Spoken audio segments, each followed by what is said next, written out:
Good afternoon, Kay Warner Studio, and today we are going to talk about paint splattering tools.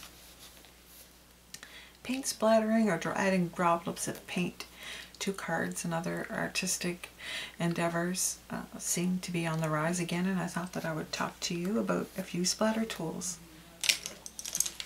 There's a good old toothbrush, just a good old, the more worn the better.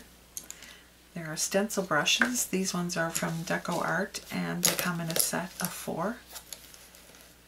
Then you have a fan brush, which is, this particular one is natural and synthetic fibers.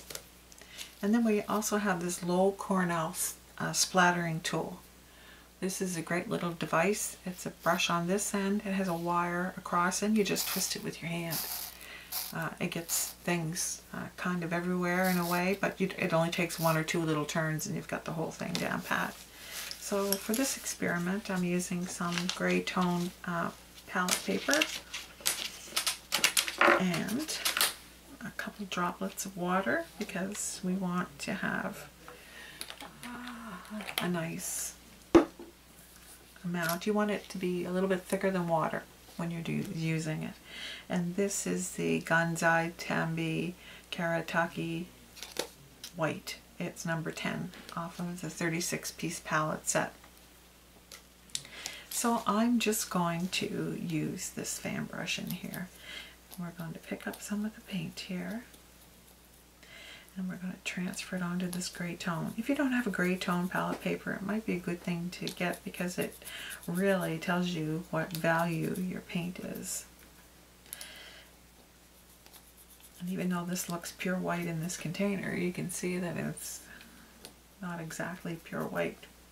So we're going to pick up some more of that water and put the paint down on here. And it doesn't really take that long to do it. I didn't pre-wet this paint because I wanted you to see in real time how long it takes to get this thing going. And I'll just mix that all up in together. Any kind of watercolor paint, even acrylic paint, gesso that you've watered down will work for this. You really just want it to be like I say, a little bit thicker than just plain water. And the idea is that when you sprinkle or splatter, it's not so wet that it's going to leave water, raise your paper and leave a watermark, especially if you're doing it with cards. So I'm just going to move that out of the way. And then our first example is going to be this fan brush. So the idea is that you milk the bristles all up. As you can see, these are quite a lot of paint on there, and then you just rock it with your finger like that, and that gives a fine, real fine spray. Hopefully you can see that. You can see where you can hold it right above, or you can hold it this way and do it this way. There. So that's sprinkles with a fan brush. I have a bit of the sprinkles out and about here, but that's going to happen. So now we'll just add a little bit more water on here because we're going to need to make some more of this. I used quite a bit in this. So let's get some more paint. We'll use this fan brush as our tool to release the paint out of this pan. I mean, that's a good thing about this set of watercolors. You know, you can remove the pans, and you can also buy the pans individually when they run out to refill your palette. Some colors you're going to use more than others. Okay, so let's shift the paper so that you can see my next. So our next little task is going to be the toothbrush. So we're just going to load this toothbrush up with some white paint. Nothing major. And you can use, I'll use this end, but you could use your finger. And that splatters a fine mist wherever you can't. Just a fine mist wherever the bristles go back and forth. Much finer. I shouldn't say it's much finer. There's just more of them on this side, but it's also a fine mist. So we'll clean that off.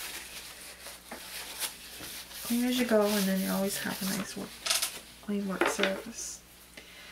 So maybe we need a little bit more paint here. I'm going to do the stencil brushes. Stencil brushes are relatively inexpensive.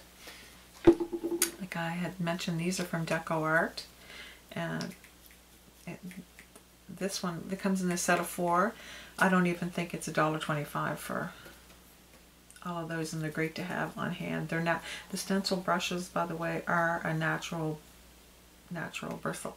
So what we have here is this fan brush, as I mentioned, is natural and synthetic together. The toothbrush obviously is synthetic. And now we're going to take this stencil brush, and you just bring in a dry stencil brush. You don't want it wet.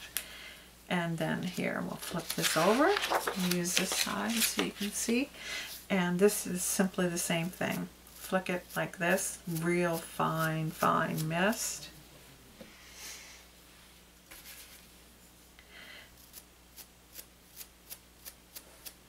You get your own hand dirty, but you know.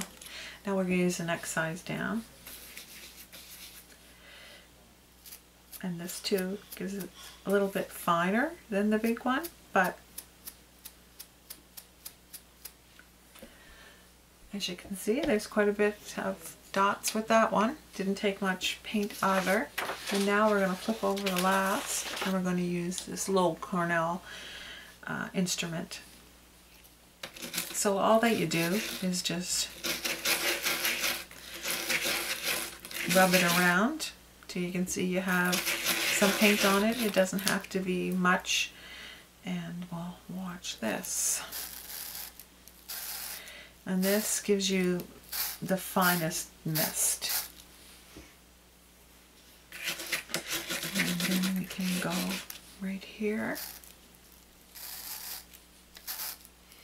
And then you go backwards and frontwards, and that's your mist. Now, some people will use, there's many different ways to do it, and there's many different tools out there that you can do, but you know, you don't really need to go out and invest in anything else. I'm sure that everybody has an old toothbrush laying around the house, and you probably have some old fan brushes laying around the house. The fan brush gives you the largest dots here, but that's not to say that the toothbrush can't.